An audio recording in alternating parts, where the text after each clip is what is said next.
Thompson's there, Billy in. A goal, Chris Billy, Huddersfield Town. The most famous goal of Chris Billy's life. Is this the moment for Lee Fowler? It is. Take your place in Division 2, Huddersfield Town. Ruby and Steve Simonson's boots now. He's missed. Steve Simonson clears the frame of the goal and collapses in a heap of tears. Huddersfield Town are promoted. Mustafa Schindler has a chance to write his name in Huddersfield Town legend. And he takes that chance!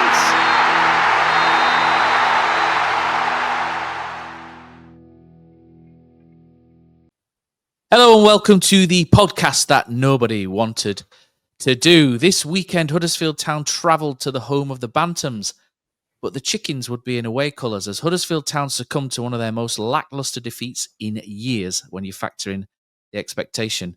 As the Terriers look to prolong their world record Rochambeau kick to the nuts attempt, which has been ongoing since 2019. If you open a thesaurus and have a look at the word chicken, you will see nouns such as weak-willed, feeble, spiritless, soft, ineffectual, inadequate, timid, coward, craven, spineless, my favourite, dastard, and yellow belly. All three non-shows away from home against clubs starting with the letter B. You can probably justify adding Huddersfield Town to that list of synonyms.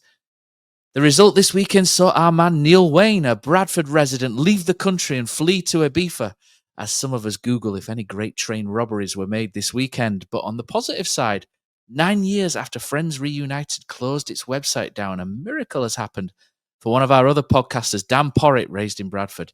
He was inundated with messages from friends that he hasn't spoken to since 2005, so he's busy away catching up with some old chums this weekend. So joining me this week is my protein-deficient sidekick Ian Kilroy, and back in more familiar scenarios of defeat this time, it's Dom Howson. How are we doing, boys? Oh, Matt, why are we here? Why do we have to go through this?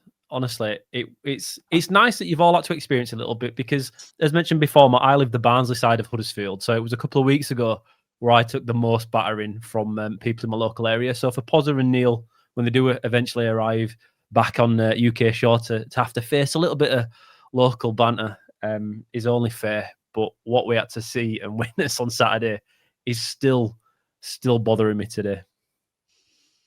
It's good therapy, lads. That's why we're here. We love it. Yeah.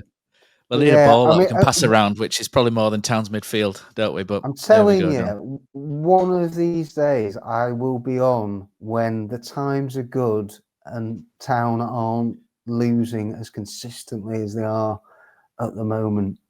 We thought we cracked it last time, Dom. You came on, I can't remember who it was we'd beaten somebody quite well at home. It might have been Leyton Orient, and then things look good, and now you're back on, and we're in more familiar scenarios and situations, aren't we? So let's get into it. Bradford City 3, Huddersfield Town 1. So firstly, it's a local derby. So why are Huddersfield Town not in blue and white? So maybe this is a completely pointless little rant or segue, but in a local derby, you turn up and show them who you are, don't you? You show your colours, you show your team, you show who you are, basically. We're Huddersfield Town, we're playing blue and white. Old bastards like me remember the year when Kevin Gray, the year after the Kevin Gray Gordon Watson incident. And we went back to Valley Parade. It was like December. Kevin Gray runs out for the warm-up at 2:00 in the afternoon in his shirt and shorts. No training top, no coat. Came out to a torrent of deserved abuse. But he showed his colours. He didn't hide. He was man of the match that day. He was excellent. He came out and he just fronted up and showed everyone who he was. So playing in an away kit when you don't need to, for me, in a derby, whether it's Bradford, whether it's Barnsley, whether it's Leeds or whoever it is, it's just a no. And it's probably a pointless little kickoff to the podcast. But when they walked out in the away kit, I was like, why are we not in blue and white stripes? Why not? What's the point in this? Killer, is there a point to this, or is it just moaning for moaning's sake? I don't know. It just felt wrong. It's weird. it's a weird one, isn't it? Because, like you say, we've got the same sponsorships on the shirts. Like before, when you had a different sponsor, you kind of understood that they had to have so many games played in this kind of shirt, and we don't have that this year. I don't think of, unless we've got some minor sponsors that are different on the shorts and whatnot. But I don't think we have. I think it's the same over the mall, Matt. I'm with you. I think when you can play in blue and white, you do play in blue and white. But maybe we're just, like you say, traditionalists and a little bit old man screams at cloud on this one. I do think it sets a bit of a standard, though. No, it does. And there's nothing better than seeing Town play in blue and white. There isn't, rather than the cream of Leeds, as that third shirt is for my money anyway. No, it's again blue and white for me, mate. But I don't understand who makes that decision. I'm guessing it is the club. So maybe that is something we could put to the club to get an answer upon, to see who made that call. I don't think they'll answer. But I don't know, Dom. Is it a pointless rant, or it's just a derby, and you want to see your team in the colours that they represent? I don't know. Yeah, no. When I think of some of the great Town clashes with Bradford, it's when they both have played in their traditional kits, and so I see where you're coming from. Would you be making an issue of it, Matt, had the match not gone the way it did on Saturday? Absolutely not. I'm a hypocrite. No, but you know, we're going to have a good moan, so we might as well moan about everything. Might as well moan about the little unimportant things, aren't we? Get out of the way. Get the unimportant stuff out of the way first. So I don't mind it. Yeah. I mean, actually, the killer on the point that you're making there about, I mean, Town have got 3 kits, and so I mean, every club with their kits will have to wear them X amount of times in a year to then sort of justify the sponsorship and for having a third kit. So that might be part of the explanation for why Town wore that kit at the weekend. But yeah, I was surprised. I mean, yeah, it's not like there's a colour clash. So I would have preferred to have seen Town in blue. It was the same thing at Barnsley. There was the cream one at Barnsley as well, and I remember thinking then, and I forgot to mention it on the pod. I was thinking, why don't? And obviously Barnsley wear white shorts, so there is that small clash where you can kind of say okay, but I don't know. I just it just felt a little bit wrong. But anyway, we won't linger on that. It's probably not very important. Starting lineup, killer. We didn't want Murray Wallace and Lowe at the back, and we didn't want Ruskin on the wing. Why has Ruskin been picked? I mean, I don't want to start off full going into someone, but it just, I mean, we'll skip over that and we'll come to that when we're talking through like incidents in the game, because we can pick that up in a bit. But the first 18 minutes were pretty good, weren't they? Town were in full control. Bradford, to be honest, gave me Cambridge vibes from last season. They looked in the opening 18 minutes, they looked quite limited. They looked a little bit like Cambridge when we went down there. I thought they were there to be beaten quite comfortably in that period. Maybe it was the old rope-a-dope from them. But we had to take a chance and we didn't do it. Ledson's long ranger went just a little bit wide. Joe Taylor hit the bar. They were the 2 closest, weren't they? But I think everything kind of fell down, didn't it? Town played through midfield really well that first 15-minute spell. And then it got switched to the left, and it fell down, didn't it, when it came to Ruskin on the left-hand side. And it's just, I mean, that's 3 performances in a row where he's not played well. And you can say he's out of form, and maybe and you can put that maybe on Lee Grant for picking him when it's a player clearly out of form. But it was frustrating, wasn't it, to see him start, and you kind of thought, okay, maybe it's the physicality side of things. And then as the game transpired, he offered no physicality whatsoever, did he, in that thing, apart from one silly foul quite early on, which he didn't need to make. And it was frustrating. And I know you're going to say that he's not supporting Rowan properly in defence, but I would argue as well that Rowan doesn't support him at all in attack either. It's just a very disjointed left-hand side. And I thought that was the source of the majority of our weakness in that game. Just one source. I think there was a few sources throughout that entire team, Matt. Some on the source, I think, by judging by the performance. But, yeah. Do you know what? I've got a few sources here this evening to get me through this one, trying to stay a little bit reasonably calm, because there was so much that I found really, really poor from all aspects of the game, from team selection to in-game management to individual performances to team instructions to squad choices in regards to not just the starting 11, but who was dropped out. And I think you've got to start at that, Matt. I don't understand how poorly some players have to play to be dropped from the starting 11. And Ruben Ruskin is the number one. Well, is he? No, probably not. I think Murray Wallace is even worse at the moment when it comes to recent performances and how his limitations is affecting the rest of the team. I will chuck a positive in though for the first 18 minutes, in that my biggest issue with Peterborough last week was that I feel like we started with an emphasis on just stay calm, control the game, it'll come to us. It didn't, and eventually when we started chasing the game, we looked much better. And like you say, Matt, for that first 18 minutes, regardless of the personnel on the pitch, we did go with a good tempo, and Bradford struggled. They did really struggle for the first 18 minutes. But when a game's 90 minutes long and after 18 minutes it all goes south, you can't say it's a massive positive, can you? We went through this on the drive-in in such great depth why we didn't want Wallace and Joe Lowe starting together at centre-back, because we had issues and worries in regards to their pace, especially with Rowan's form being so poor recently, Ruskin being a pretty much a non-existent factor in anything, either going forwards or defensively. I do have an issue with him with Rowan, which we'll get onto in a little bit, because there's a direct goal that comes from one of these issues.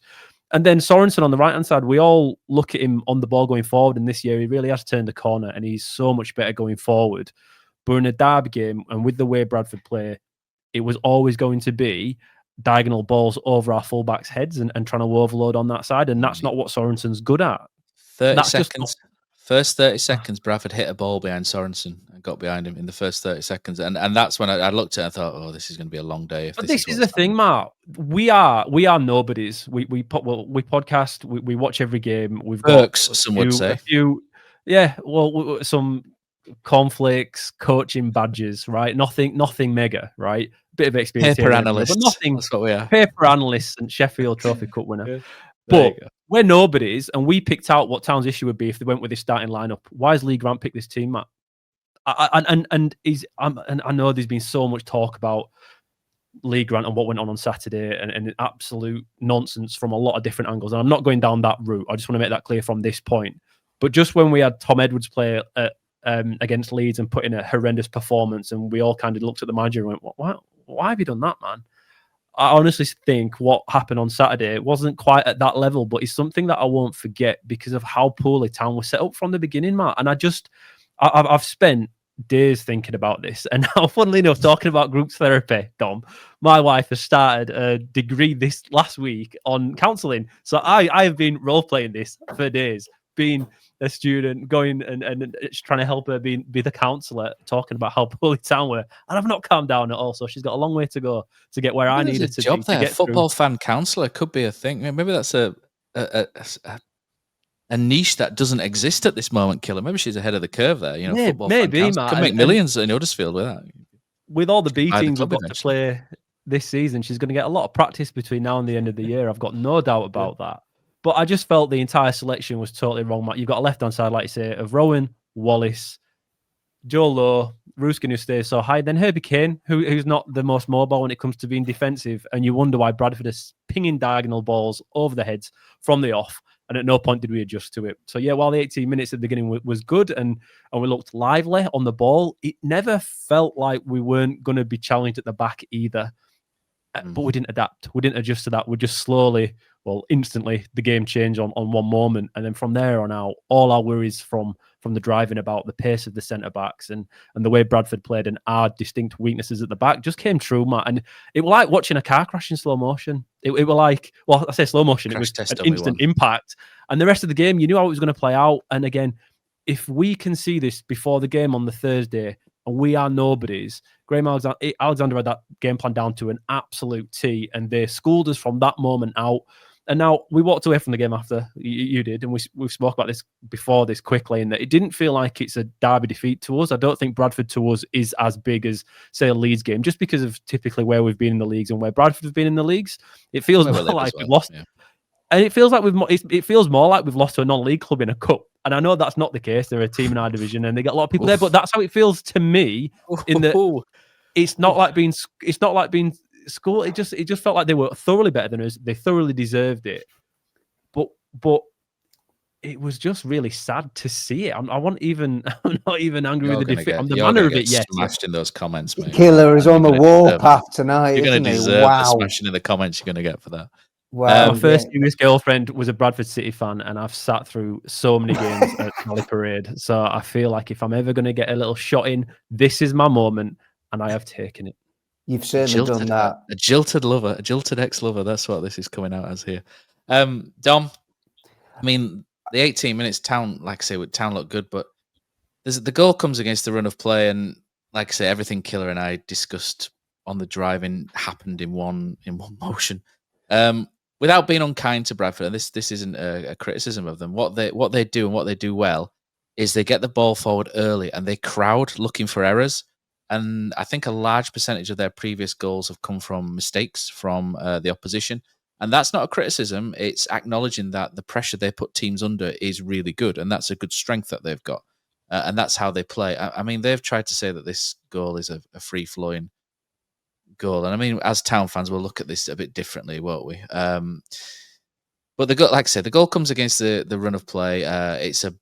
There's sort of a nothing pattern of play, and then there's a good ball from Baldwin out to the right hand side, isn't there, to Neufville, who had a good game. He plays it back. The ball gets played into Sarcevic, who drops out. And my worry in the driving was how the two number 10s would be looked at by Town. And I thought Ledson and Kane, when out of possession, Ledson and Kane should sit on them. They just didn't. Ledson, I'll talk about Ledson later, but they just did not sit on the two number 10s, Bobby Poynton and Sarcevic. They did nothing. One of the centre-backs always had to come out and engage whichever one was on that side, which then created a massive gap behind, which Swan would then run into. And it was just so tactically stupid from that moment. And we'll talk about how Sorensen's getting blamed for not picking up a number 10 as well when he's supposed to be playing a right wing-back. The game plan defensively was suicide from Huddersfield. It was stupid and it was suicidal.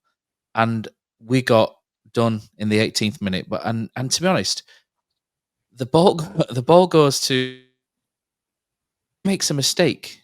He sets off running. He kicks the ball forward, set off running, realizes he's kicked it too far. And you can see by his body language, he's going, oh shit, I've kicked that too far. And it falls for Swan. They get a break. It falls for Swan. He squares it. He's pointing offside, probably slightly, but the linesman's not up with play. But neither is Sean Rowan, who's fallen completely asleep to that flicking. That's so bad from him. And they score. And do you know what? From this point, Huddersfield Town fold. They're pathetic at this point. They fold. Mentally, they fold. It's not a noisy crowd. I know the crowd's quite on top of it at Valley Parade, but I was there on Saturday. It wasn't a noisy atmosphere. It was quite quiet for large periods of the game. It wasn't like there was pressure coming from the crowd or anything like that. But they folded, and it took Bradford another 30 minutes to realise that we'd folded. And it was just after their first goal, we were horrendous. Everything was loose, and there's a real yellow streak that runs through this football team that we thought we'd shifted last year. And like you said before we kicked off, there's 14 new players, but the same sort of problems are rearing their head. There's no backbone. There was, and I don't mean this in just as a one game against Bradford. There was no backbone against Barnsley when things went wrong. No backbone against Blackpool. When things went wrong in that little spell, and away from home, as soon as something goes wrong, it's like this team thinks it's a really good football inside, who thinks they can pass around people. And then as soon as someone sort of stands up to them, shit themselves. And it was evident again that this happened in the first half. Another bad first half under Lee Grant. I think what we should say about the left-hand side, and everything that you and Killer have pointed out about how that was a huge weakness, and that's where all the goals came from and all the damage was done by Bradford, is that if everybody was fit, so Watmore and Mikael Miller, a massive loss at the moment, then that back four looks completely different. I think if the personnel were available to Lee Grant, and I don't think if everybody was fit, I don't think that's how it would look. What concerns me is that I think the midfield personnel is his first choice. And you said, Matt, before that you wanted to chat about Ryan Ledson later on. Well, I'm going to talk about the captain right now. Just because you wear the captain's armband doesn't mean that you have a divine right to be playing every single week. You've got to earn the right. And I'm afraid I've seen most of Town's matches this season. I haven't seen anything from Ryan Ledson to justify why he's in the starting 11 at the moment. He's one of the players I would be looking at next week of taking out of the firing line. He's just not an upgrade on David Kasumu for me. And this goes back to the setup of that midfield. Where's the athleticism? Where's the legs? Where are players in a derby, getting stuck in? And, Town ended up racking up loads of yellow cards. But, they played themselves into so much trouble. And when you're talking of the first goal and you're breaking it down again, you've got Murray Wallace doing what you don't want Murray Wallace to do, which is going to engage, like you say, with one of the number 10s. And if you go and engage, you've got to win the ball. And he doesn't. He's too slow. And then Sean Rowan, not alive to the situation. And you're talking of the summer signings. He's been the biggest disappointment so far. I was really excited. I remember when we were talking about Rowan, I thought he was brilliant against Town at the back end of last season for Lincoln. And I thought if we're getting that Rowan, brilliant, he's going to be a huge asset. But at the moment, Town are having to play him and Ruskin maybe a little bit when they're not in tip-top form. They're not full of confidence with Miller being out. And so there isn't that rotation. And then Alves has only just come into the team. But I think every Town fan wanted Alves and Castledine to start. So it was amazing that we only got 1 out of 2. And on Castledine, when you're looking at positives, he was the best player on the pitch in the first 15 minutes. He was a joy to watch. I loved watching him getting in the pockets, and he was the one making things happen for Town. And then, unfortunately, Town couldn't get him involved after the sort of 15-minute mark. And from the point that Bradford scored, they then did take over. And it's like what you were saying, Matt. Town mentally folded. And we were accusing them of doing that this time last year and then into the winter months. And I just think there's no excuses for the expectation levels that are on Town now after the money that's been spent on assembling this squad. No team in the division has spent more than what Town have. And so we're expecting a really strong top 2 push. And so 3 defeats in a row away from home, conceding 9 goals is totally unacceptable. That first goal, I really want to go through it myself here, Matt, as well, just because of how bad it was, and it shows exactly how Alexander had Bradford set up so well. Yeah, you got to give credit to his game plan. Baldwin's first ball, we've sent 6 men to press 5 men, and all they've done is pinged it over the top, over towards Rowan, and they've got an extra body up top straight away. And we didn't adjust. We've gone zonal in centre midfield, like you say, Matt. Herbie Kane and Ledson are marking nobody, nothing. There isn't a man near him. They're not bothering to mark. And it means Wallace has to step out. It shouldn't be him doing it, Matt, but that's a managerial direction to do it. And this is what really pisses me off about this performance on Saturday, in that Bradford have the pace up top against our slow defenders. And do you know what you do when you have a team like that? When you know you're faster than their defenders, you don't press the defenders high. What you do is you try and stay as shallow as possible near the halfway line so it entices them to come out, because every team in their head, every inexperienced team in their head thinks, right, step up this line, let's step up, let's step them out. But the problem is, if you've got slow boys at the back and you step up, you're making it into a race. And that race is the race that Bradford won time and time and time again. But it just got Wallace biting into midfield, Matt. Kane and Ledson are higher, doing nothing. And it just made it into a foot race behind Rowan at the back. And this is, again, copy and paste on loads of chances for this Bradford game came from this. Sometimes it's hard to see it, I think, in the ground. And at that point, are they higher today than they were last week? But Bradford made sure they played in a way that our defence stepped up and into it. And they fell into the trap. We just fell into that trap, and it was a trap that was predictable. That's the part I find really frustrating, in that, like you say, Matt, Wallace should not be biting into midfield at any point, because it takes him out of the game. His strength is supposedly heading, which was questionable at times as well.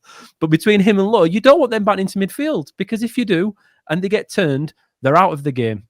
They're totally out of the game. But Baldwin's diagonal passing from the back was fantastic. It was brilliant. And they didn't even worry if they won that first header. They knew if they didn't win that first header, Herbie Kane isn't going to win the second ball. Not against what Bradford, the way Bradford set up, because they were too far off everybody. It was just a strange thing, Matt. And again, it's just how this is where pressing goes wrong. This is where you can't stupidly press. This is why you just can't send men forward.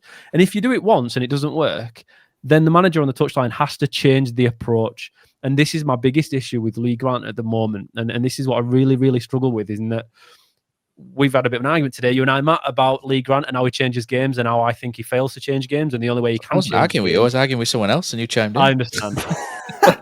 I took it personally.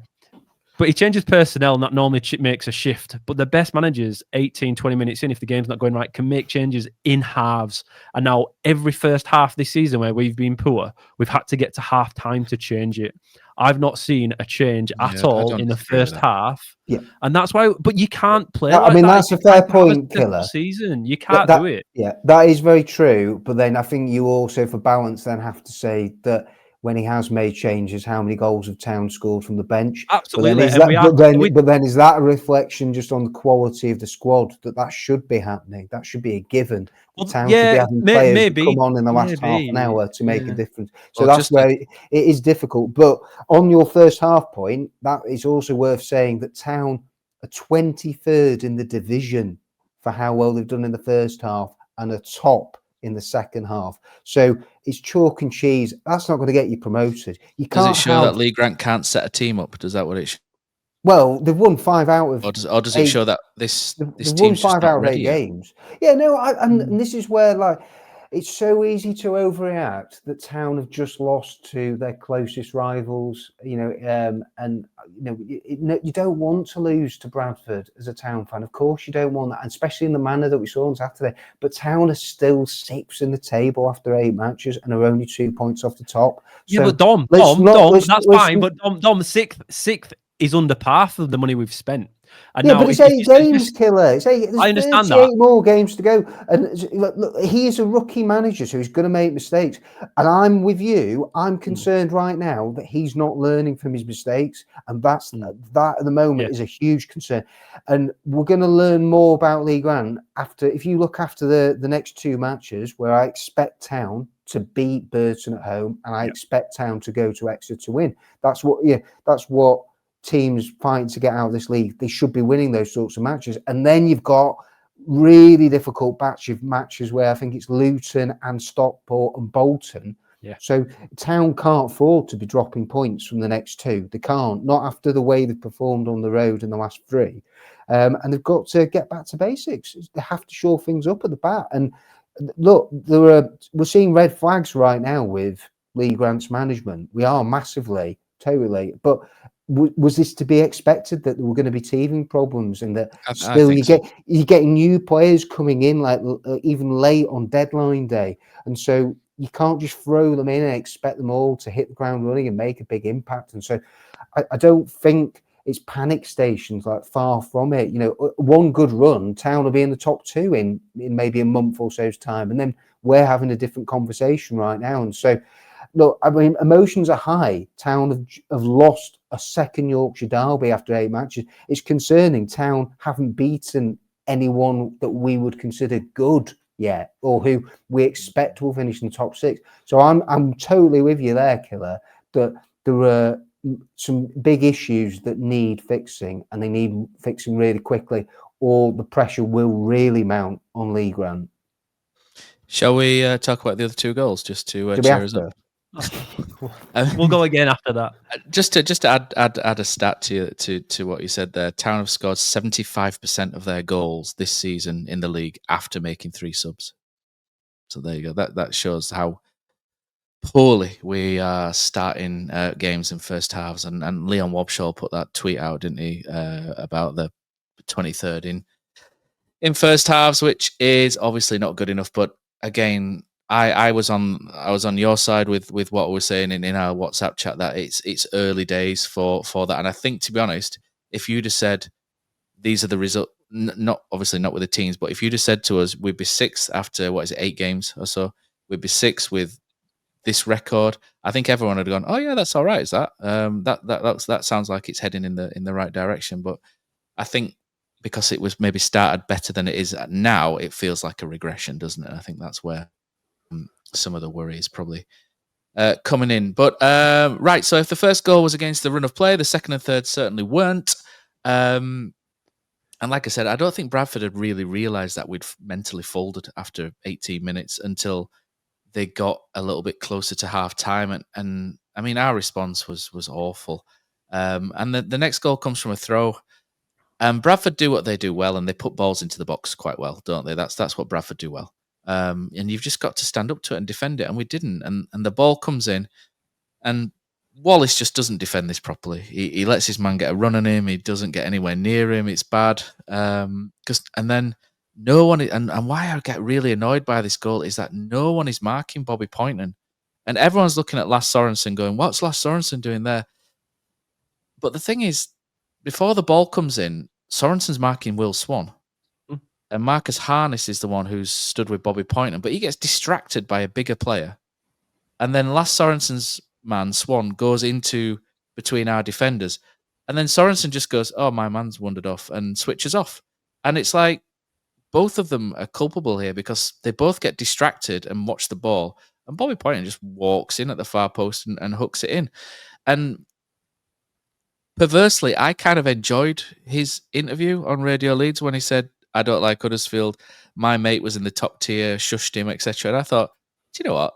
That's all the fun of the fair, isn't it? That's what football's about, the pantomime aspect of it. So I quite liked that. But I didn't like how Town defended that goal. I'll be honest. It's like second phase throw-in, ball comes in. Wallace got to do better. Sorensen... Poynton isn't Sorensen's man at this point, but once that header gets flicked, Sorensen needs to be alive defensively to what's happening, and he's not. And Harness I thought Harness was awful on the day. I thought he was really awful. I think he's had one or two good games, but majority I've not been impressed by him so far. And I realise he's had an injury. Similar to Rowan. Just going back to Rowan quickly, he had an injury, didn't he, pre-season? I think he's not yet up to speed, and I think that's what's maybe affecting him at the minute is that injury. I think Harness is similar, where he's had a knock and he's maybe not quite where he wants to be. But who wants to talk about the second goal? Because it's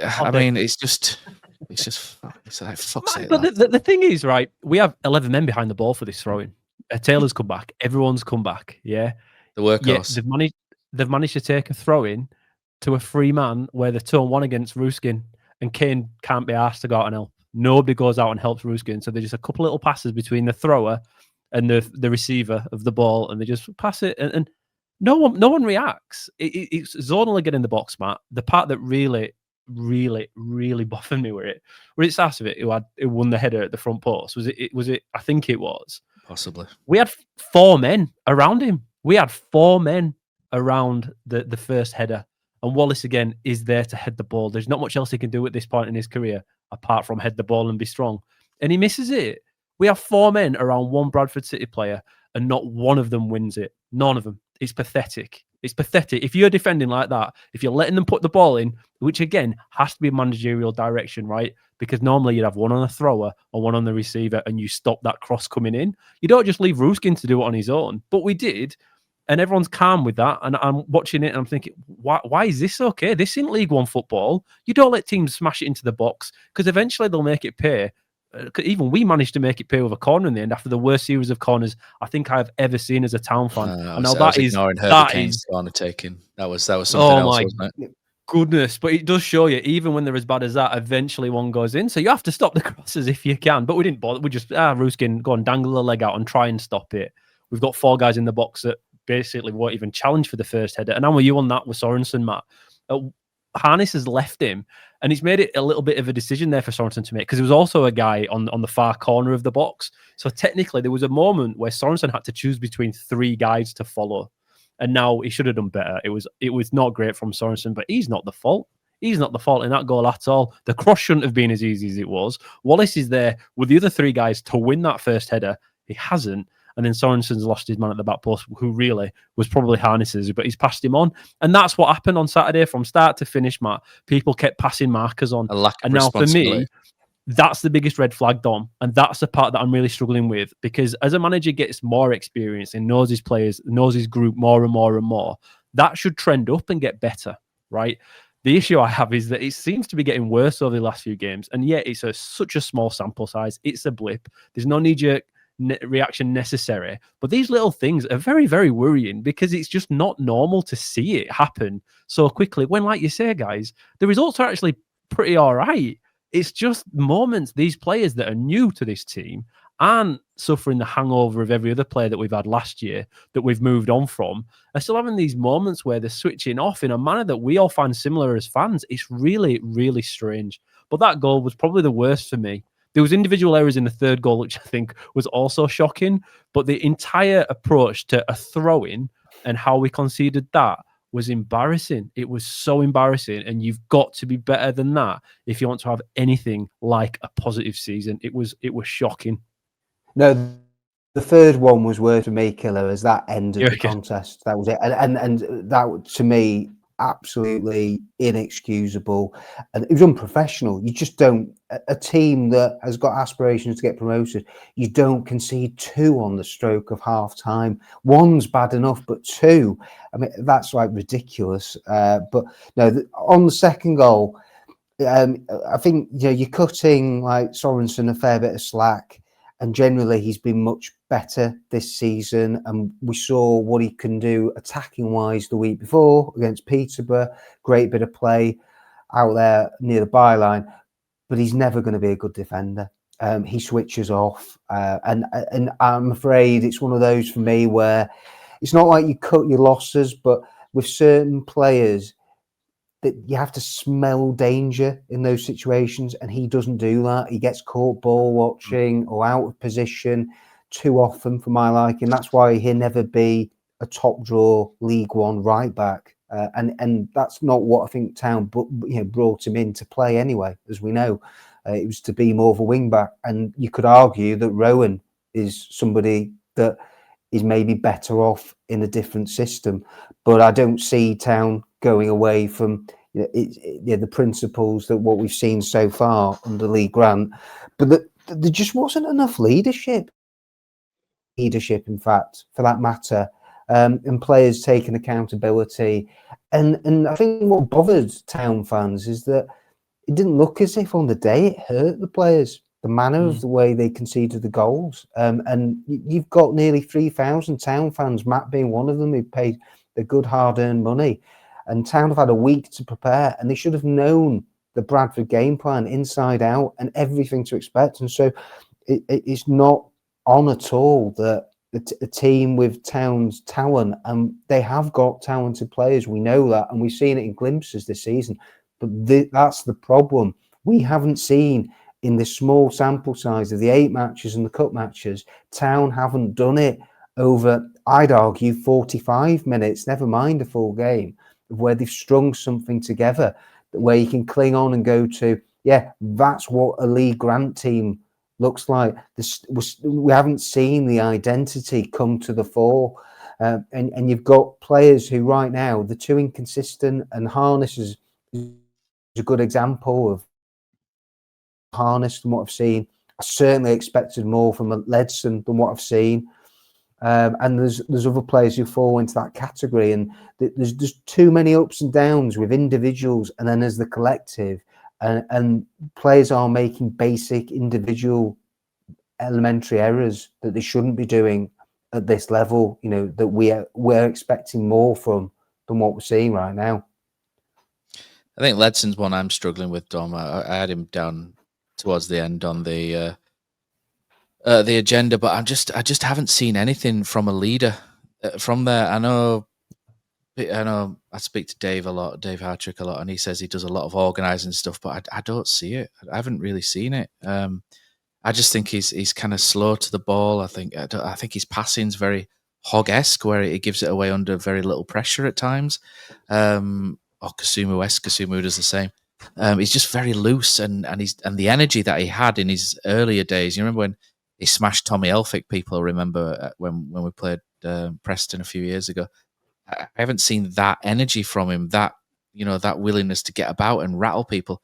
Only when we've been in the lead have I seen that. I've not seen him do it when we fall behind. And when you go behind at a local rival, you want your captain to step up and be the man to kind of drag your team through. And I thought he was one of the first to shrivel up. I thought I was really disappointed with him.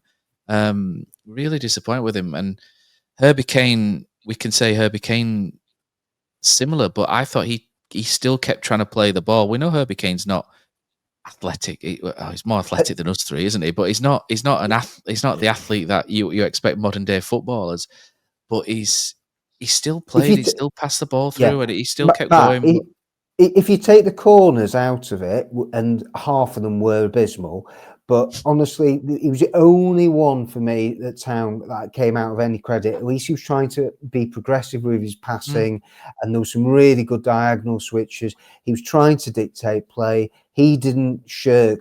But it's like Killer was saying before, though, of where it's still really easy with Herbie Kane, of where his strengths are on the ball. But then you get him turning the other way, he will lose his runners. He can't keep up with play, and but that's why it's really important that you have an ideal partner for him. And that's why he was so good with Kasumu last year. Yeah, and I'm sorry, but David Kasumu, when you look pound for pound at this Town squad of how many could step up to the Championship and certainly be maybe bottom end, look, when he's fit, he is a good player, and he's not picked up an injury in the early weeks. And so maybe there's an element of Lee Grant is managing his workload, and we've mainly seen him in the cup games, and he's come on late and he's played some of the league matches. But generally, the first choice midfield two in the double pivot role has been Kane and Ledson.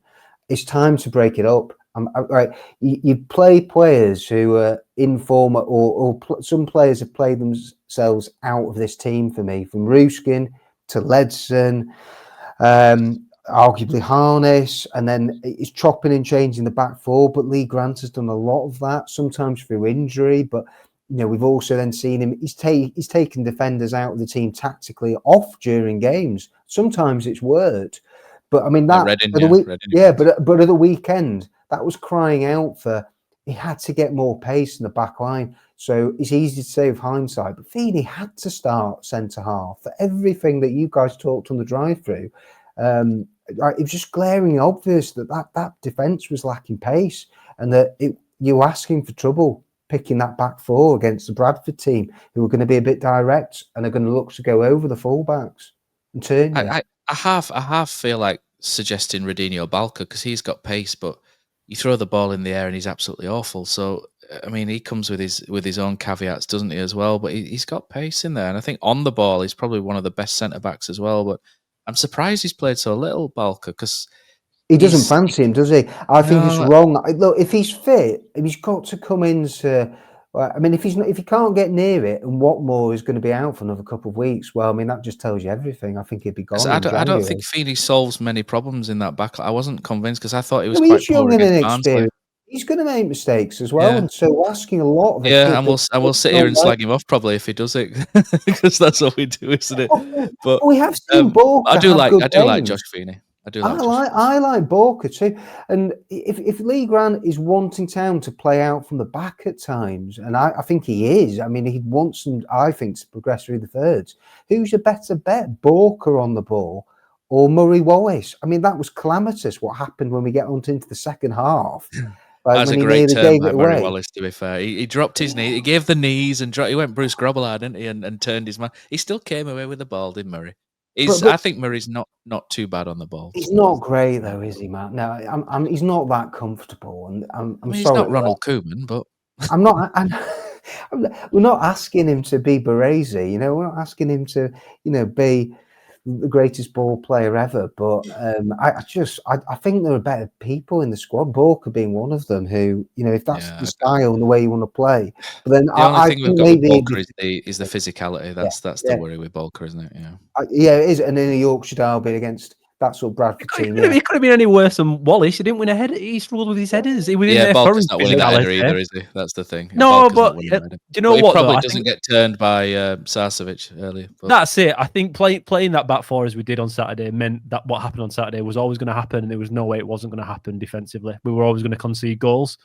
I think if you'd gone with Feeney or Killer. Balka was on international duty, so he couldn't play anyway. Is he not back yet? Recently, I don't think he's quite fully back and assimilated yet. But I think Yeah, the point with it is more that playing They what we probably played on Saturday guaranteed for me and us, Matt, because we spoke about it again in depth, that this would happen. And going with Feeney might have given us a different issue in that, yeah, he switches off a little bit, but you've got to give him the opportunity, I think, to succeed in that circumstance. And I think it'd have given Town more of a chance, whereas what we went with was always going to be a bit of a tough ask. And I think we sit here now, a few weeks ago, we're thinking our back line's looking solid. We've brought in all these centre-backs, and now are we set at centre back, or do we need to do a bit more work in January? And honestly, Matt, that's probably the biggest U-turn I've had since the beginning of the season to now, in that I don't think we are as solid defensively, as seen by the third goal especially, than I thought we were at the start of the season. But there Actually, were Balker warning might have been back on signs. Thursday by the looks of it. He played on Tuesday night, so he might have been back. Right. But there were warning signs like in the first month of the season, weren't there? From Leighton Orient, Town should have conceded. They were lucky to keep a clean sheet there. Reading, the guy misses a header from a corner 6 yards out, had to be put in the net. Doncaster battered Town in the first half. So Town should have conceded more goals than they have done. And for me, I mean, away from home, I think, when you get look at and get down to the crux of it. So we're criticising the back four, and I think rightly so. It was the wrong selection, and that back four right now, there's players there who aren't playing with confidence and aren't at the top of the game, but they then have to get more help and protection from the guys in front of them. And so you need Harness tucking in on the right, and you need Ruskin. Nobody can. You can't go to Valley Parade. And one thing we haven't said is they have got a really great home record. They have. They've started this season this year, haven't they? Or something. Exactly. So it was always going to be a tough assignment for Town, but it does go back to what we were saying before of there's ways to lose football matches, and that was a really tough one to take on Saturday. But you need the midfield. You have to be solid and compact and organised. When you go away from home, and grind out wins, and we thought from the Reading, maybe there were signs that Town are going to be able to do that, as they didn't play that great that day, and they still got the 2-0 win. And then since then, it's regression. That's what we have seen. And you can't, shipping 9 goals in from 3 matches away from home. Town play well, Dom, 15 minutes every game so far. Just unfortunate against Bradford. The good 15 minutes was the first 15. And then after that, not so much. That third goal, very quickly, Ruskin, that is just not good enough. He's switched off completely. Although, to be fair, I think an argument is that maybe he's expecting that long kickoff into the corner, which we sometimes do, and he's gone a bit long. But Neufville sees the run. And to me, I thought he was good, Neufville. I think he's a good player, him, on the right. He sees that early.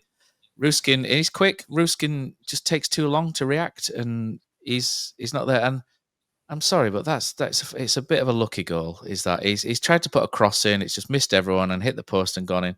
When you look's in, it's in, and Bradford's has been recently. But there's an element as well. You make your own look. You put enough balls into the box. You put pressure on, and things happen. And that's what Bradford do really well. They pressure teams.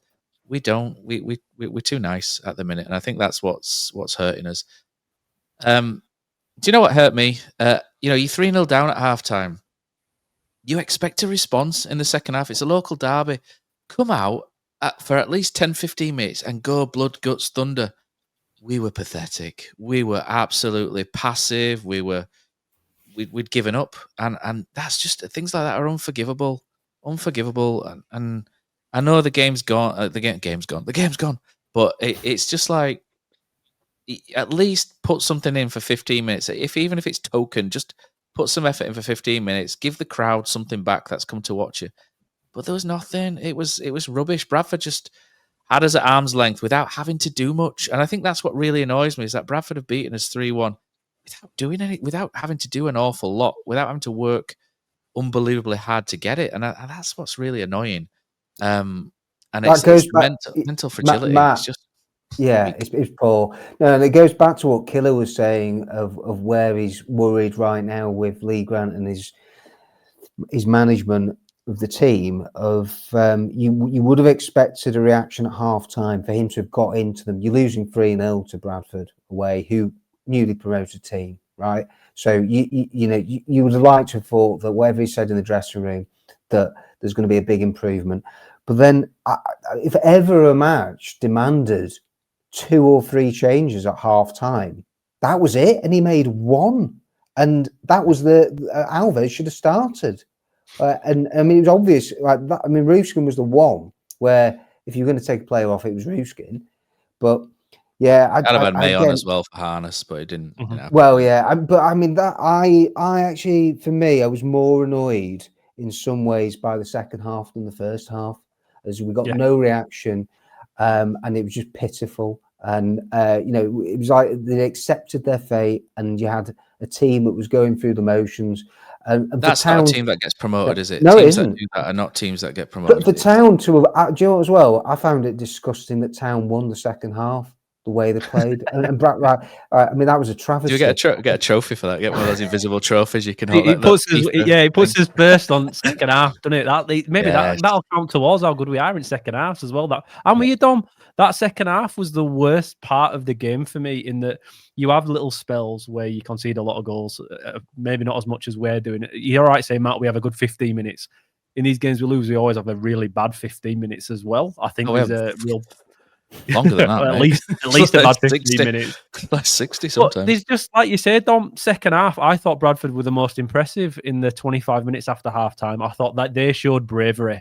When you talk about bravery in football, when you're leading 3-0, a lot of teams would just come out and say, right, we'll just sit back, frustrate. And I thought they didn't. I thought they kept the tempo pretty well. Like you say, Matt, it was at arm's length, but I thought they showed more than I expected. Game management, wasn't it? It was just game management. I think Alexander, fantastic management. I think it was absolutely fantastic. And at this point, I'm questioning if Town will finish above Bradford this year. Going into this game, I thought we would no problem at all. But I think Bradford have something special to a limit. I don't think the players are good enough to challenge at the top all season, like the top all season. But I think they have got something pretty good going on at the moment. And that second half really epitomised it. But I'm with you, Dom. The lack of changes again. And this is where you make your money as a manager in football. It's these moments. It's when you need a change. It's all right setting your team up from the beginning. If your team's better than everybody else, you'll win more games than you lose. And you look great because of it. And I feel like that is potentially coming into play again. I'm not saying that's definitely happening. I'm not saying Lee Grant's not very good. I'm not saying that at all. What I'm saying is, looking at little moments in games, I'm expecting more change. And I know it's only 8-9 games into his tenure, but it's trending the wrong way at the moment. These last few games have been worse than before. When you look at Barnsley, you look at Peterborough, because I know it finished well, but we can't pretend that was anything but atrocious for a lot of that game. And then the game against Bradford, that's 3 games in a row for me, because you can't count the cup game in the middle, where we've looked... Yeah, exactly. And then the Doncaster just before it, that was absolutely awful. It's poor. And it looks like we're a little bit... Again, not in a massive crisis. That's ridiculous and hyperbolic. I've already gone through that with my statement about Bradford and where I see them in regards to competition to Town.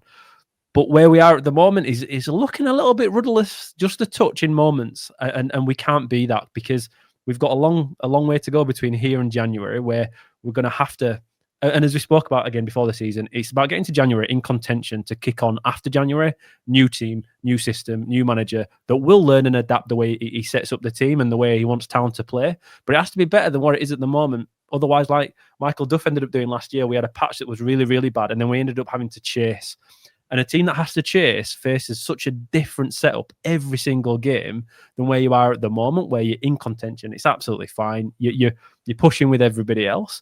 I think we're quite fortunate these next 2 games are pretty soft games on paper. I mean, we do have a real talent of making soft games very difficult. I understand that. But if the 3 games after, like you said, Don, with Bolton, Stockport and is it Luton? I can't remember, Cardiff or Luton. Yeah, it's Luton now, that's right, yeah. That's the one. If they were the next 3 games, I think we'd be not worried. Again, that'd be too much, but we'd be quite nervy thinking about what we were facing going into it. I just feel the chopping and changing of teams is a little bit off as well. Ben Wiles totally dropped out of the squad. And I was always going to mention that at some point today, I think he deserved it, to be honest. I think he's been rancid. It's weird. We can't pretend it's not weird, mate. You can't pretend it's not a strange shout, though, mate. This isn't something normal. No, he's brought Redmond in, hasn't he? He's brought Redmond in, and he's basically saying Alves is my second best number 10, and Redmond's my winger now, I think. And based on training, and I find that quite hard to believe that somebody's in the leadership squad, and from what we believe, he's only missed out through selection. There's been no midweek game for the first time in a long time, and a guy that's changed games only a few games before against Doncaster, terrible first half, came on, and we pretty much won the game with a tempo increase from him, and he's totally missing for this game. I'm not saying it would have changed this game. I'm not saying that one bit. But I can't pretend it's not normal. It's normal, Matt. We were saying with Jack Watmore, he made a couple of mistakes against Blackpool. We didn't see him for 2 games. Just totally disappeared. Yet Wallace didn't play at all, subbed and carried on subbing afterwards. I find it very strange, his chopping and changing. And as we've mentioned before, this style of management is fine if you are winning. But I think when you start losing games, it's not just, I'm not saying it's annoying me, but it'll start to annoy the fans. It'll start to grate on players.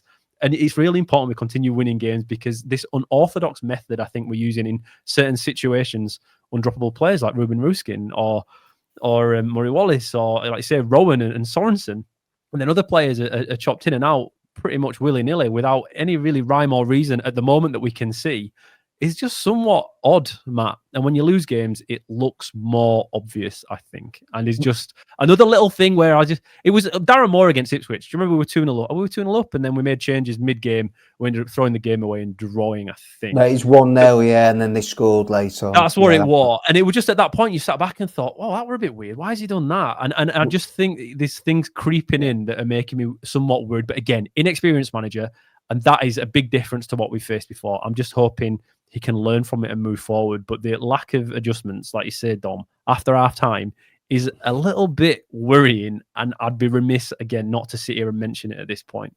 I'm with you, Killer, too, that I find it strange that I'm not Ben Wiles's biggest fan by any means, but for Ben Wiles not to be in town squad based on his numbers from last year, and then we've already seen a couple of times match winning ability this year, then he has to be, when he's fit. For me, he's certainly on the bench at the absolute worst, and he deserved to come out of the team 100% from the way he played against Peterborough. Didn't disagree with that, so leaving him out. But then, to leave him out of the squad, I think it's one of those where, as a manager, you're totally right on it's based on results, and so when you're winning, it's fine leaving players out of a match day squad after they've started. But as soon as it starts to go the other way, we've seen it too many times over the years with other clubs, of where that's when you then risk as a manager sort of losing the dressing room, or again, that will annoy players and frustrate them, and you'll get players regularly knocking on the manager's door going, why am I not involved? Why am I not playing? After one bad performance, it's brutal. It's like brutal management. And so, we've seen that he's prepared to make the big decisions, is Lee Grant, and he's probably playing the long game. I think that's what I'm going to put it down to, of where we're seeing squad rotation, and Town are already into the third round of the Carabao Cup. We're expecting them to get out of the group in the other competition. I can't even remember, Pizza Trophy or whatever it is now. And so Town, Virtue. So you could get a scenario where what I was talking about last year that didn't come to pass, of where Town would end up maybe playing 60 odd matches. That could well be the case this year, especially. We're not banking on Town going out to Tamworth in the first round of the FA Cup again, but who knows? That could happen. Maybe another non-league team might do the dirty over us. But look. Is that a dig at Bradford then, Dom? No, I'm leaving all After the. Killer I'm said, leaving, you both in for it in the comments. You both in for it. No, I'm leaving Killer to all the Bradford insults. That's all down to Killer. So. Are we going to draw a line on Bradford? Can we actually say one positive? At least Redmond scored. That was good. I've got down just got down the end of the game, Dom, where we brought Bojan on, and I thought David Kasumu made a difference in midfield, and I don't think he made a difference with the ball, because I think on the ball he's a very poor passer of the ball, and I think that's why Lee Grant doesn't put him in so often, Dom, is that his passing is very poor. Even basic passing, it's poor. It's often under hit. But there are certain matches, Matt, where for Yorkshire derbies, it's so tailor-made for David Kasumu. That's where he came on and he's changed this, because he's pushed Bradford's midfield back 10 yards just by getting in the face, and that allowed Bojan, who came on, and I thought Bojan did fairly well. I know he's not. I know people don't like Bojan Radulovic, but I thought he came on and did all right. I mean, we went slightly longer and knocked the ball to him. He won a few. He lost most of them, but he was up against a couple of defenders most of the time. And I thought he held it up all right and laid it off. And I think I've seen people say that he's got a bad touch, and I think that's rubbish. I think Bojan's got a really good technical touch. I think what the problem was with Bojan is he's just very, very weak-willed, should we say? Yeah, like for the size of him, he's just not. He's just, and I think he kind of he's too bothered about the opposition rather than the game that's going on. I think he's too bothered about the defender, and I think he gets sidetracked by any physical contact whatsoever, or worried about physical contact, and that's not good for the English game. But I thought he came on, did okay. And that assist for Redmond is magic. There's not many players can do that in this squad. The corner comes over from Alfie May. It's a decent corner, first decent corner of the game. Bojan should just put it in the net, but he kind of spoons it, doesn't he? And Redmond finishes that well, to be fair. But Bojan will probably look back at that and would he have cried if he'd have scored or get that Bradford 3-1 and stuff? Maybe, but I don't know. But I thought he did okay.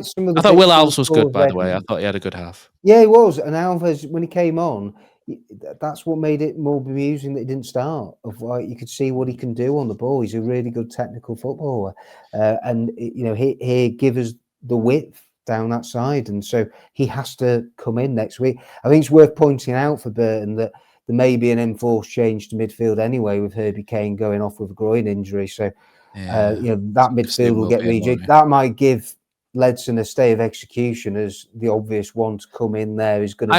Do you know what, Dom? I like the idea of McGuane and Kasumu. Yeah, she said this to me. I like the two styles there. I just like. I haven't seen enough passes, but we haven't seen anything of McGuane yet, really properly in the town shirt. I'm going on his Bristol City days, really. He's certainly someone that I think can come in and give town something different. And right now we should be embracing it. Is in midfield. I don't think the balance is right. I don't think that partnership of Ledson and Kane is going to get town out of this division. And so I'm hoping that McGuane will be somebody that can help give town a bit more impetus in midfield. But it's how long it will take to get him up to speed and to get him ready.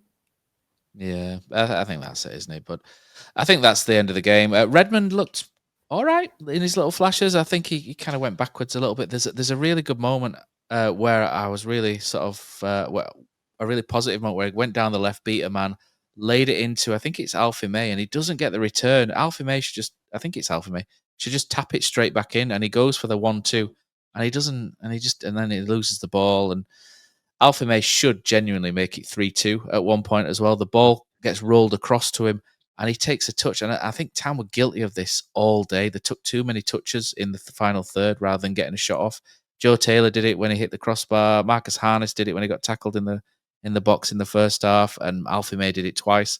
If he whips that, and maybe it's because he's not been playing, and it's a symptom of him being on the bench and been out of the side a little bit. But the ball comes across, and it's perfect. I'm right behind the goal. It's perfect for Alfie May just to put the ball back where it came from and just whip it into the far corner.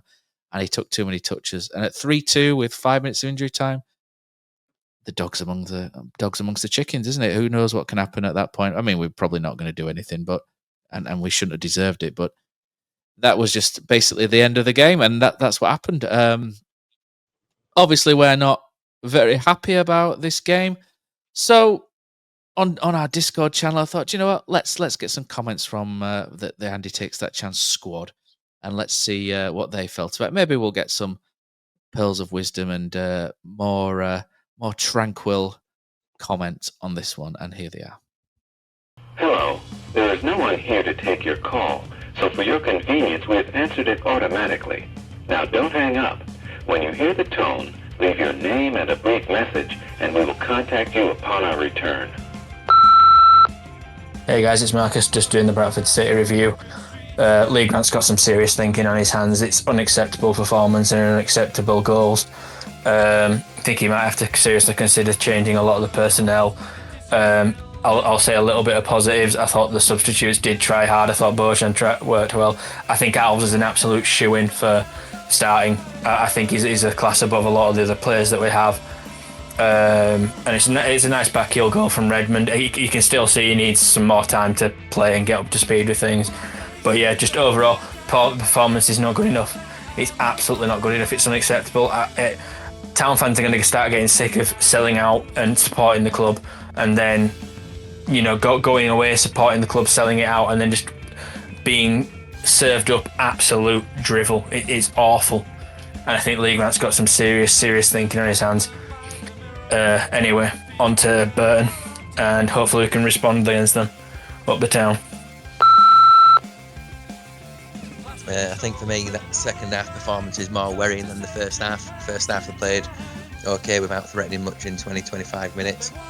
And then it just went to pot again when we conceded the first goal. I do worry about the mindset of that team, that the first goal goes in and they can't manage the half out to get into half-time 1-0, conceding a second, and then to concede a third is just unforgivable, really. A bit of a disgrace, and I'm questioning that we've got all that experience on the pitch and that still happens. Second half for me is arguably worse than the first half.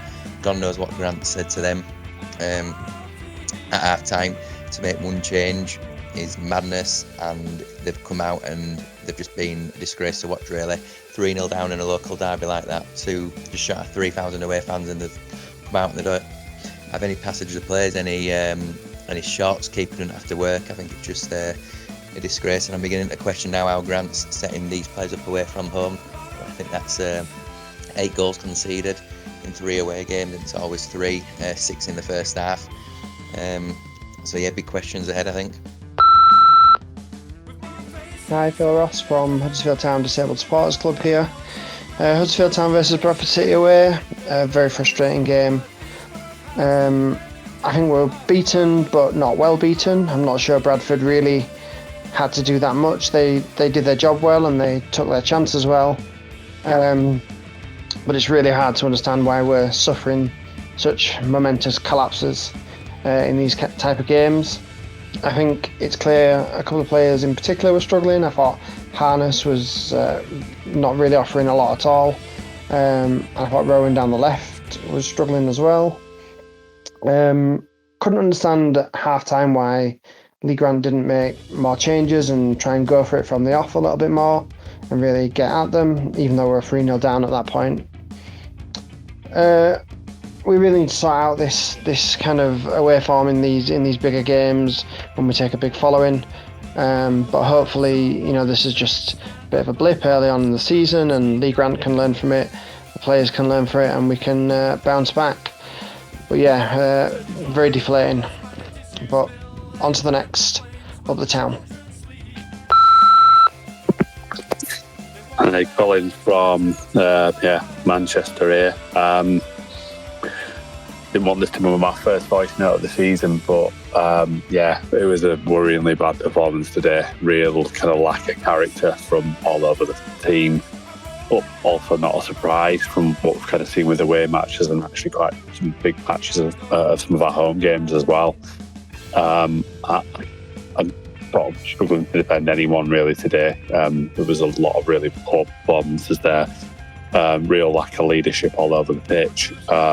Just the basics of being able to kind of keep the ball, but how we kind of collapsed at the end of the first half is quite frankly unforgivable. And I'm looking at people like Murray Wallace for some kind of leadership there, just to sort of get everyone, pegged in, pulled back.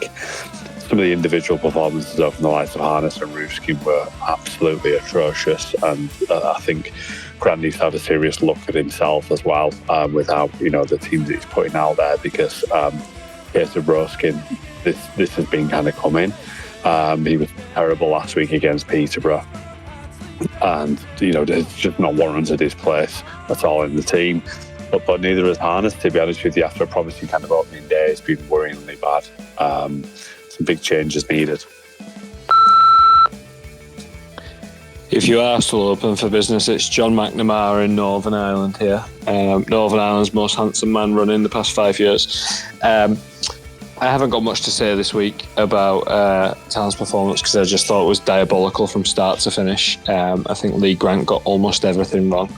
I think his starting lineup was completely wrong for a game of this magnitude, and ultimately I could beat around the bush as much as I want and say this and say that, but ultimately teams that get promoted and teams that win things don't play people like Lass Sorensen, and they don't play people who bang out of confidence like Sean Rowan, and they don't play people like Ruben Ruskin. People with poor mentalities don't play in good teams, and we've got people with poor mentalities. We had tons of them last season. We've not shipped them all out this season. And if we continue to play people like Sorensen, we'll continue to disappoint. Over and out. I said beforehand that we were going to win 2-0 and that it would be easy. What I didn't say is that was for the home game and not the away game. Yeah, I mean, disappointing. Really, really disappointing. The mentality wasn't there. There were too many individual mistakes. The selection wasn't right. The subs didn't make too much of an impact, albeit Alves, I think, did all right when he came on. Bad day at the office is the best way to put it. I grew up in Bradford. I got a lot of Bradford supporting friends. I've received lots of messages from them already, and I'm pretty embarrassed. Having said all of that, it's still early days. Grant's coached 10 matches. Loads of these players are playing in a new system. We're bound to be inconsistent. We're bound to veer from excellent to average to poor to shit. And often within the space of a week or two. I'm fully aware of all of those things. I think that's helping me feel a little bit less disappointed and put into perspective that was just one in 46 games. The most important thing is that we just have to learn from it. It's three away games and 3 poor-ish performances. I think we have to try something different now away from home. Sorry, that's really long. Hey, this is Jerry Hennon checking in after Huddersfield Town for the 3rd time in 3 away games, conceded the goal, and then proceeded to concede 2 more goals before they replied. And if once happens, and if twice was down to the red card at Barnsley, the 3rd time is not a fluke. There's no excuses. Town are a team that cannot keep their heads and cannot defend when they play an away match. And yet I still preferred the lack of composure in the first half against Bradford than I did the lack of commitment or desire to start the second. I felt like Town in that first 30 minutes of the second half were a team that wanted to go back and get on the coach more than they wanted to get back in the game. I don't throw around words like inexcusable very often, but that was the low point of the season so far. I thought that was inexcusable. The good news is that there's 38 games remaining this season. The bad news is that 19 of them are away games. And if Lee Grant can't get his team to defend with more composure than they did in the first half, or with more desire and professional pride than they did in the second, then Town are not going to get enough points from those 19 games to compete for promotion. Up to Town. Hey, it's James Bartby. Wow, that was spineless, wasn't it, Valley Parade? I think that's the only word that can be used to describe it. We actually started quite well, didn't we? We were all over them for the first 10, 15 minutes. And, we had loads and loads of corners. I think we had like 9 or 10 corners early on. But, my God, is there nobody in a team that can take a corner? Herbie Kane, I think the first 2 he took, they didn't even reach the first man, let alone beat him. And then from the other side, Ruben Ruskin, he massively overhit them all. It was unbelievable. Do we not train corners either? Because we just seem to just put it in the box and hope for the best. I mean, out of however many corners we had, 15, 16, 17, wherever it was, you'd think you'd have a decent chance to score from at least one of them. The only effort was that. I mean, it was close. Was the one from Ryan Ledson. But yeah, it was just the biggest worry for me was with 14 players gone, 14 players in, and it still bore all the hallmarks of Darren Moore or John Worthington or Michael Duff. That first goal went in and our arses fell out. It was ridiculous. And don't get me started on the 2 contract renewals for Ruskin and Nichols. I don't get either of them. Why renew 2 players that don't fit in your manager's system? It's just absolute madness. But this week I feel like we're getting relegated. Next week when we smash Burton, all will be good with the world again. That's the life of a football fan. Hey, it's Terrier Jack. I thought it was an absolute abysmal performance. Ruskin, I don't understand how he's even in the team today, never mind starting. Harness was awful as well. How he's staying on the pitch into the second half. What's the point of waiting 10 minutes to then bring someone else on? And I don't understand Bojan getting brought on. That sub's absolutely confused me. Especially last week, how we finished the game fairly strong with May and Taylor contributing for that goal. I just don't understand what Grant's done there. I don't understand how Ruskin, Ruffin, Wallace and Harness have been so poor. none of the players looked like they really wanted it. There was no sort of going in with a great tough tackle. There was a bunch of silly yellow cards. They just lost their heads after that first goal, because before that we played some decent stuff. But that's it. Heads are gone. Then we conceded 2, and then the third one straight away. And I just don't know. I don't know what's going to happen this season now, because you can't get automatically promoted and lose 3 away games with 3 goals conceded and looking absolutely toothless up front. I really don't know what's going to happen. And yeah, great. What a day. What's up, guys? Aiden here. My assessment of this horrible match that we all suffered through watching. There's not much you can say about it other than we just didn't look up to it. We started the game well. We fancied a lot of fouls. We fancied a lot of corners, a lot of opportunities to take set pieces, and each time the deliveries were just so poor. All those corners are so wasteful, and you just knew when you saw us not threatening at all in those that it opened up a chance for Bradford to nick one against the run of play, and they did that. And we just weren't able to gather our wits about us after they hit us against the run of play like that. And yeah, 2 goals before the half ends, and back to back, just quick fire goals. And yeah, that'll be us on the day. There's no coming back from that, really. So we're gonna have our work cut out for us. Grant is gonna have a lot of things to go over, and there's a few players that he can't really trust, I don't think, in matches like this anymore. And maybe even in matches with less significance than this. Okay, looks like I was wrong on that one. So thanks to everyone who's sent in their messages. Frustrating weekend for everyone, for sure. I think there's just a couple of things to finish off. I'll just mention very quickly, Huddersfield Town women won 3-0 at Durham. Great result. The highlights you can see on YouTube and Twitter. There's some good goals in there. Lauren Elford, sorry, I can't even say the name. Lauren Elford back on the score sheet as well, looking good. I did have that. I was a bit underwhelmed by Ryan Ledson, but I think Dom's covered that off quite nicely. Lee Nichols signed a new contract, which is good for the goalkeeping department, or the unit, as I think Lee Grant calls them. We've got Goodman, Nichols. Ellis Litherland has come in from after being released by Bolton as the under-21s keeper. We've got Francis Hurley, who was away with Northern Ireland under-21s.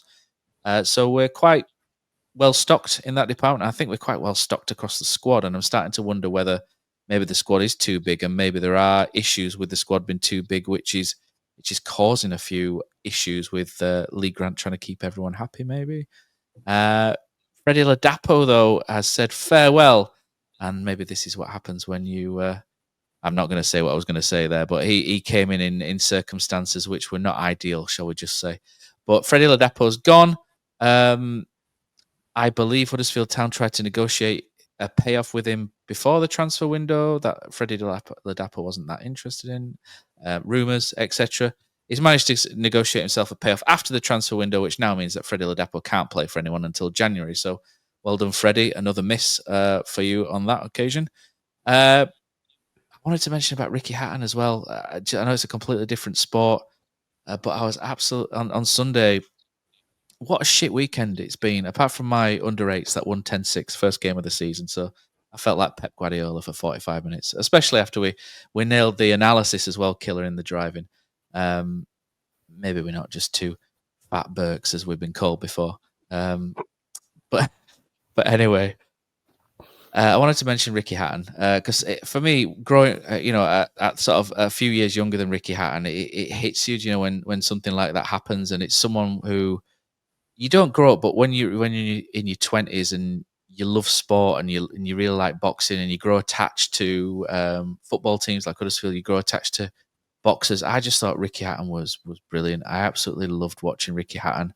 I went to his comeback match in Manchester in 2012 at the MEN, which ended really disappointingly, but it was just brilliant to be in an arena where Ricky Hatton was, and he came out to Blue Moon, and he's just such a warm character that you can't help but smile when you see him. He's funny, he's jovial, and then he knocks your head off. He's he was brilliant. You know, a real sort of. I don't mean to steal the wrestling thing, Killer, but he was a proper people's champion, wasn't he? Everyone loved Ricky Hatton, and there's little videos of him on the internet coming in just in the pub having a pint and on his roller skates, and they're so funny. Do you know what I mean? He's such a funny guy, and he's just such a miss, isn't he? Because even now when he's been coaching and they get him in on Sky for a couple of minutes and he'll tell a joke and you just think, oh, I love Ricky Hatton. He's so funny. He's such a great guy, and it was gutting to see that. That he'd passed away, and I was really upset. And I was telling you guys about the story. You know, us and some friends were out, and we went to mate's house to watch the Costa Zoo fight and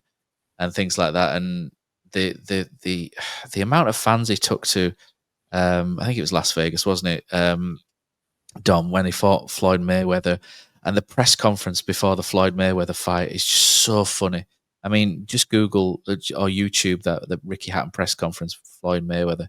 It's so funny how he's talking about all his kids, and then he slags Roy Mayweather, Floyd Mayweather off as one of them as well. It's just such a brilliant press conference. It's like a stand-up comedy show. It's so good, and he was one of my favourite sportsmen, and I'm pretty good to see that he's passed away. But Dom, you got to speak to him once or twice as well, didn't you? Which I'm going to put you in the lucky corner for being able to do so.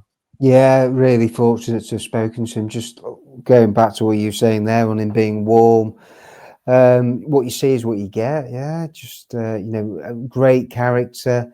Sorry, Killer's gone a bit dark on our screens all of a sudden.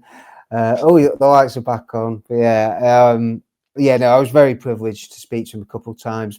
Once about Man City, and then his boxing knowledge, yeah, as you'd expect, just second to none. Huge personality, and then what he's done in the last few years, mentoring, working with other boxers, phenomenal. Just giving back to his community, and then also going through what he has done with his mental health, battles and everything. And yeah, incredibly sad to lose him so young. And yeah, condolences to his family now through a really difficult time. But yeah, it'd be a huge miss for the sport. And you've seen some of the amazing tributes that there've been for him, and rightly so. What a world champion. And he was box office too. You know, I remember being at university watching the Mayweather fight. We would talk about off air till 5 a.m, and you know, that's just like one of the greatest fights I've ever seen. It was phenomenal. And yeah, and the amount of fans that he had, not just in this country, but then to be able to take them to America, it just shows you, you know, how, yeah, his fans, you know, he just touched so many people's hearts. It was popular in the Philippines. When the first time I went to the Philippines, it was really popular over there, and it was on like billboards and stuff. And I remember them talking about him and stuff, and him being really popular. So he's a worldwide global star. But you know, I'm sure none of his family listen to this. But we do play Man City soon, so you never know. But it's just really sad to lose someone who I think everyone who saw him really loved. But we'll move on.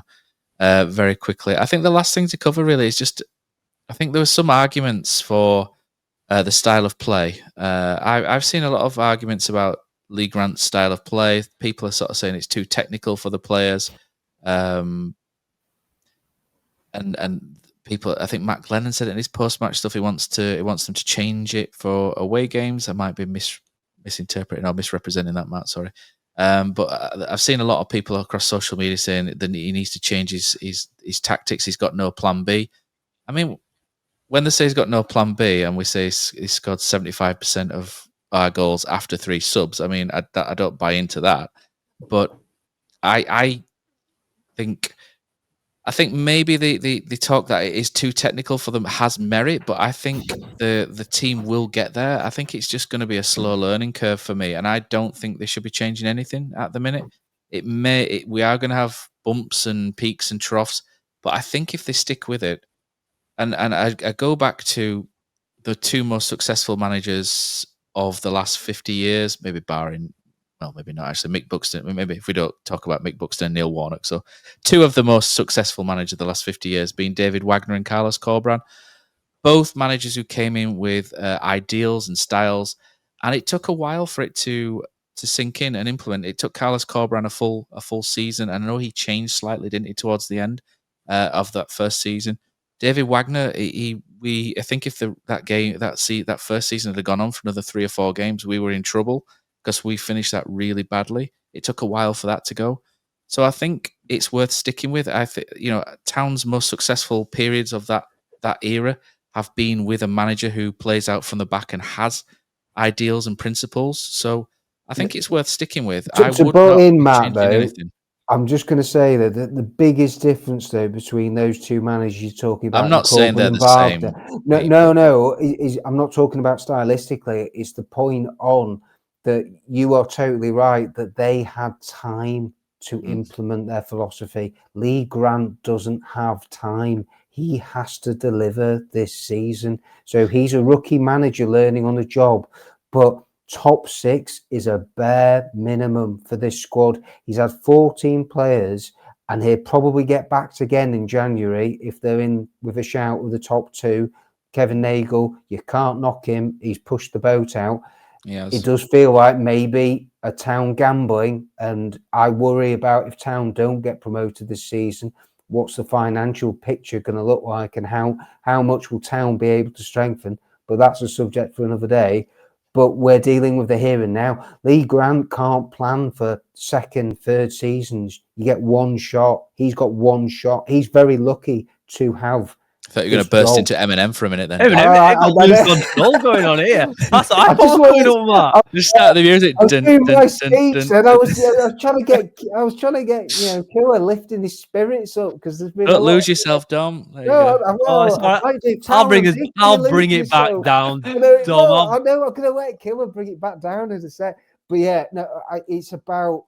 For him, he has to. No, he does. He's under pressure. He knows it. He's not. He is, but we can't keep chopping and changing all the time and lurching from one thing to another. That's the other thing. This is on the wider. I agree with you that Town have to stick with a manager, but Kevin Nagel's been in charge over 2 years. He hasn't sticked with managers. He's not gonna settle for anything less than promotion. This maybe season. there's a cycle of that which needs to be broken. But no, I agree. But I keep thinking a penny for Michael Duff's thoughts right now. I wonder what. If Michael Duff had been backed in the way that Lee Grant's been backed, where Michael Duff had 7 or 8 players last year, but we all know there wasn't the biggest of churns that there should have been last summer for various reasons. But there has been this time. This is Lee Grant's squad, and so. Again, for me, it's not even about. I mean, I'd love Town to be playing pure, attractive, wonderful attacking football, and Lee Grant he's trying to shake almost the shadow of we're hoping he's the next Kieran McKenna, but that doesn't happen very often where teams go back to back. And for Town, it's just about getting out of this division. And Kevin Nagel wanted that to happen yesterday, so he's not gonna. He's pumped so much money into this club. There's no room for failure. There just no. Isn't. My point, though, Dom, is that it needs more patience than 8 games. That was where. Totally you look at Christmas. You look at maybe at Christmas, January. Then with the level of investment he's had, you should see something sooner than what you got with David Wagner and Carlos Corberán, because he's had that level of investment and the ability of Town's players in terms of the level that they're at is higher as well. So, although to be fair, David Wagner had a load of new players that summer, didn't he? And then they went on that glorious run immediately. So maybe it's not the best analogy. But I just think that at this moment in time, I think they need to keep doing what they're doing and do it better. And I know that's very much a Pep Guardiola, Johan Cruyff kind of thing, do plan A better. But I just think at this moment in time, Town need to get plan A better, and you will not get that better by chopping and changing every 5 minutes. So I think for the next few months they've got to stay the course. They've got and they've got a couple of games now where they should touch wood, pick up a couple of wins ish, maybe 4 points if we're not quite at it. But the games after that are the ones where we need to be. At that point, we need to be doing more than 15 minutes. At some point, it's got to be more than 15 minutes, and it's got to be measured. But I just think at the minute, I think throwing the baby out with the bathwater after 8 games is insane. I think they've just got to. There might maybe some tweaks here and there, personnel and what have you, but I just think they've got to stick this out and they've got to get better at it. But there will be a line whereby if it's not better by this by that moment, then things will have to change. But I don't think that should be in September in 11 games, League and Cup, or whatever it is, or 12, for a manager in his first job. Killer. But you can improve Plan A, Matt.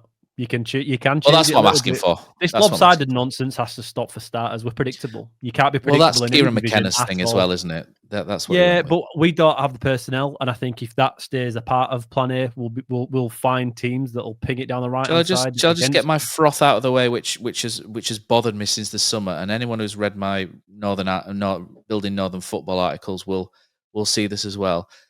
I knew exactly the system that he was going to do because it was so obvious from the off that he was going to try and imprint the Kieran McKenna thing. It really annoys me that he had the two perfect Leif Davis replicas in Ruben Roskin and Mikael Miller on the left-hand side, and they saw Sean Rowan as such an unbelievable chance to purchase a player that they've shifted the entire operation, if you like, to the other side, and they've had to go out and reinvent the right-hand side on the basis of signing one player from Lincoln City. And that is one recruitment thing which has driven me a little bit. It has bothered me since the summer that we had the perfect setup, and we even had the perfect right-hand side with Brodie Spencer, but obviously we had to sell him. But that just bothered me a little bit that we've shifted from having the perfect outlet on that left-hand side to try and get Sean Rowan in, and I just think. But my suspicion or take on that, Matt, is that when Lee Grant came in and he looked at what he had at his disposal, I'm not sure he was convinced on how good Ruskin was, and maybe he wasn't convinced on Miller's fitness record.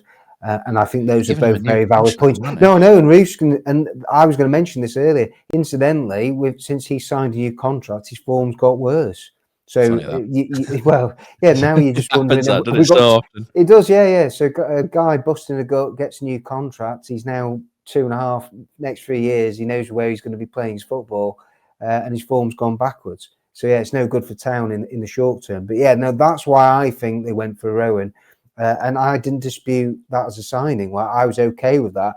No, I didn't think Miller, and we've already seen it, Miller's not going to be able to play maybe more than half a season, which is a crying shame. But we knew that what his injury record was like before he joined Town. So Town took a gamble with him there. So you can't build your team around Mikael Miller playing 30 to 35 matches in League One, because the history tells you that. Roskin, isn't it? That's where Roskin should be, but he's been a little bit lightweight as well, hasn't he, in the injury department since we signed him? But it cost a lot of money, so you would imagine that you would try and put him in his best position, and it probably annoyed McKiller more than it should that they've changed Ruben Roskin from defender to forward on the website and stuff like that. And it's like, yeah, and then pretended, Matt, that he's played there all his career when we all know he's only played 11 games. I think that's what upset me the most, is that we're trying him out as an attacking midfielder winger. And we could see it wasn't the first work. time in his career. No, he's so limited, and like you say, when he can finish, he can create moments, he can score goals. But he's good on the overlap. That's where he's good. He's good on the overlap.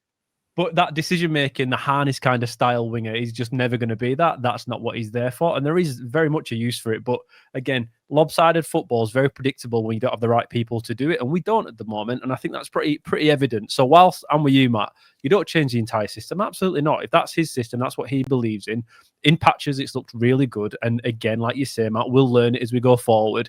And it's a brand new squad. And not every signing will work out. I'm with you guys. Grant has to be here for me for a couple of years at least. I think we were that rotten last year. I'm not saying he'll get it, Dom. I understand what you're saying with Nagel and his history of firing managers pretty quick, even after verbally backing them a few weeks before on Radio Leeds. I get that, but I think we've gone through such a horrid time. And like you say, who else would be available? Who verbally backed them, Killer, and then celebrated when he said it.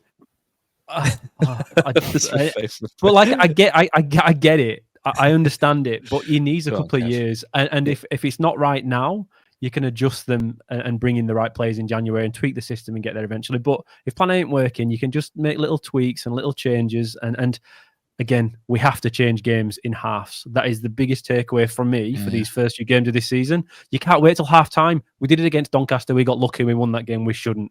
Against Peterborough, we were kind of... We weren't unlucky, really. We were, again, not great, but we could change it later on. But if you play like we do, where in League One, you can't sign players that are perfect. Every player you sign in this division has issues. That's why they're in League One. At absolute best, they're just unproven and they're on the way up to a better division than we're ever going to get into. A club we can't match over the long term. What you have is players that are inconsistent. And when players are inconsistent, you have to be flexible with your approach to every individual game. Because if your guy ain't performing, you change your system in that game for 20 minutes to adjust to what the other team are doing, like Neil Warnock does, like Graham Alexander does, like every coach that has ever had a long period of success in the lower divisions, like Steve Evans. We might not like him, but all these guys that have been around for years and years and years at different teams and have managed it. He's a proper, well, not anymore, to be fair. He's a mini Whopper. I know, he's bigger than me now. So, I don't know. He's a junior. He's been on the Ozempic Whopper, or something, hasn't he? Yeah. But these guys are just in games, and that's how they stay successful for such a long period of time.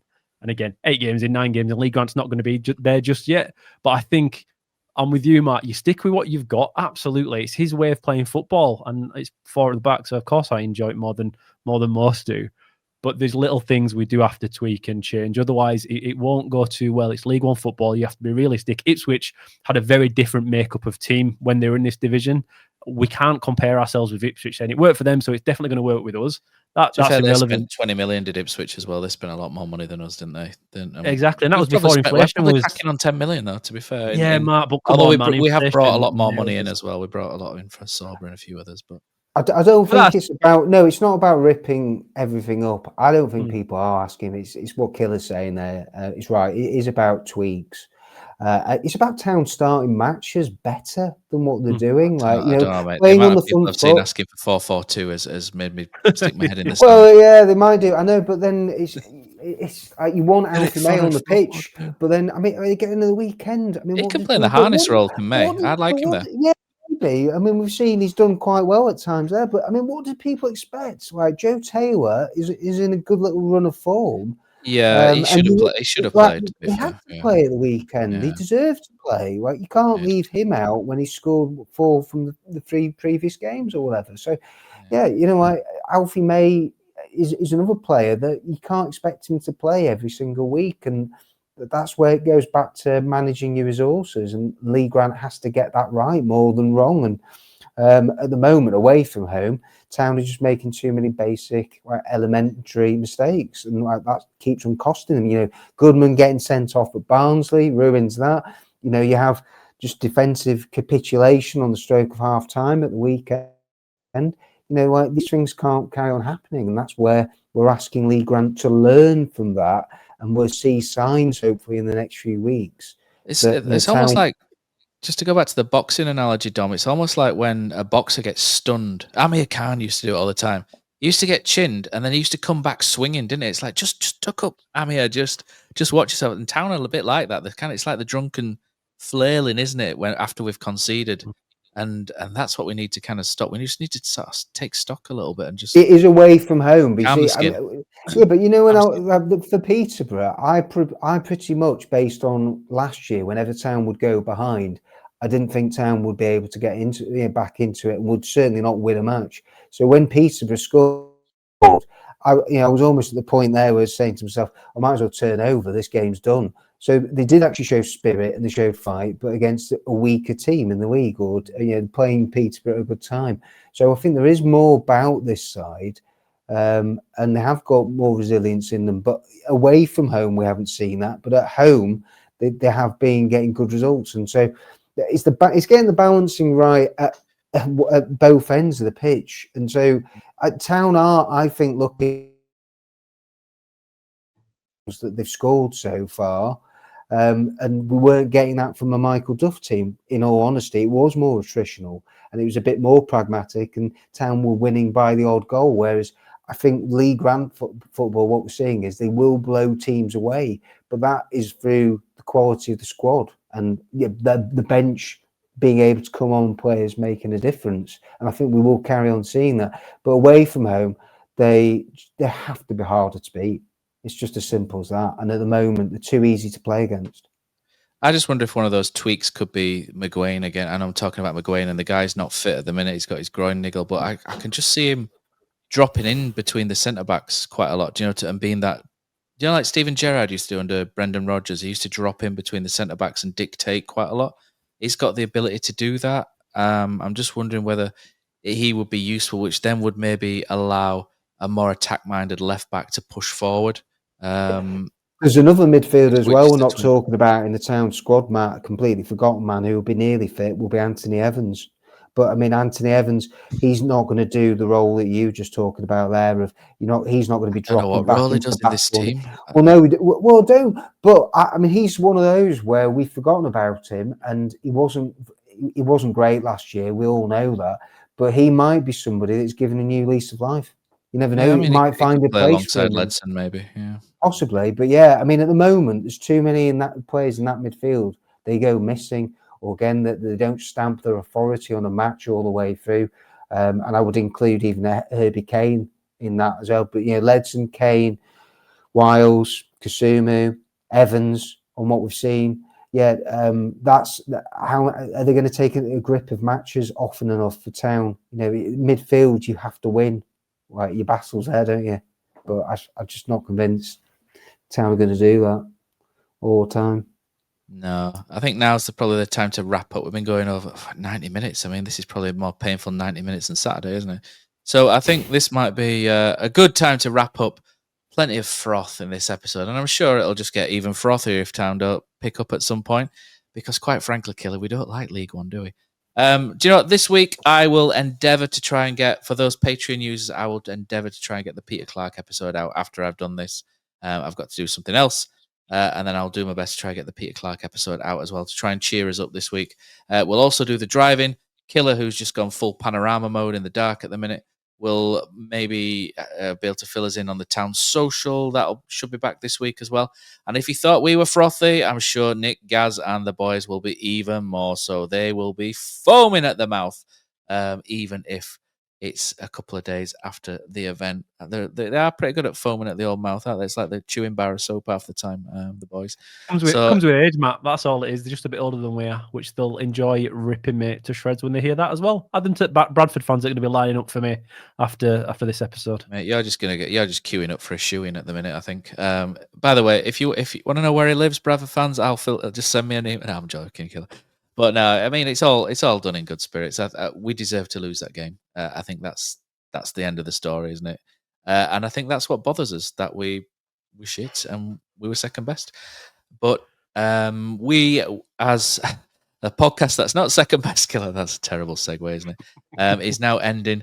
But yeah, so thanks for tuning in. Thanks for listening. Remember, keep signing up for the Patreon. It's pushing up slightly week on week. Once we get to a big 1,000, we'll do some giveaways and whatnot. So hopefully, maybe the Peter Clark episode will help with that, and it'll be the only place that you'll be able to see it. So make sure you sign up. And thanks for listening. Thanks for listening to a load of silly old bastards moan about football, and we'll be back moaning about football this time next week, I'm sure.